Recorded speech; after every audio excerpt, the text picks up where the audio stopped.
Hey, Bill DeWeese here from voice-over-training.org. And as you probably already know, getting new clients is far more difficult than keeping the clients you have. But yet, so often in the day-to-day, the busyness of our lives and of our business, we don't spend the time or concentrate the effort that we need to keep the clients that we already have. Because when you think of them beyond the initial project that you do for them, the lifetime value of a client can be very great. Thousands, maybe tens of thousands or more of dollars to you. So keeping those clients is in your best interest, and again, far less time intensive and expensive than going out and getting new clients. So here are three easy things that you can do to once you've worked with a client that will help you to keep them, which will hopefully help make them happy because they're using you for their voiceover needs. Plus, it's making you happy because it's providing you with more regular ongoing revenue. Number one, whenever you get a new client and you do a project, as soon as you finish that initial project, make sure that you do some sort of a thank you follow-up. I know it seems simple, almost obvious, doesn't it? But how many times have you not followed up with a new client and just said, hey, thank you.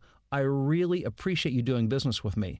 And I'm amazed at how surprised new clients are when I actually reach out to them on a personal level. Oftentimes, I will phone them. Oftentimes, I will send a handwritten note. Many times, I do both. The more personal you can make it, the better you can make it, because what we want to do, again, is reinforce the idea that, number one, you were great for the job that they just loved. And if they aren't completely satisfied with it, make sure that you do it until they are satisfied. And we want to keep you top of mind. That's one of our biggest challenges as voiceover artists and really marketers, is making sure that we stay forefront in the minds of our clients and prospective clients. Now, another technique, strategy, a tool that I've been using lately with great results is video email. And the response that I have gotten from video email has been really outstanding because it's very personal, where you can talk really directly to somebody through their email. A video of you talking to them, again, very specific to them. Mass video email is not nearly as effective as individual. It's the next best thing to being there. And if you want more information on that, simply let me know. My email is voiceoverexpert@gmail.com, and I'd be glad to fill you in more on that. Another thing to keep in mind is that, and you probably heard the old 80-20 rule, that 80% of your efforts come through, 80% of the payoff comes through 20% of your efforts. Or in business, 80% of your revenue comes from 20% of your clients, give or take. But there's probably an element of truth of that in your business. I know it is in mine. If you can focus on that top 20%, make sure that you contact at least them on an annual basis with a personal message, be it a handwritten note or card. Maybe you do it at Christmas, maybe you do it at Thanksgiving, maybe you just do it at a random time when they're least expecting it, a phone call or a handwritten message, or again, a video email saying, hey, I just want to let you know that I appreciate your business and I look forward to working with you on a continuing basis. The other thing is, don't forget the people that you've done work before in the past that have just kind of slipped off the radar. For one reason or other, they haven't used you for a while, maybe months, maybe a year or more.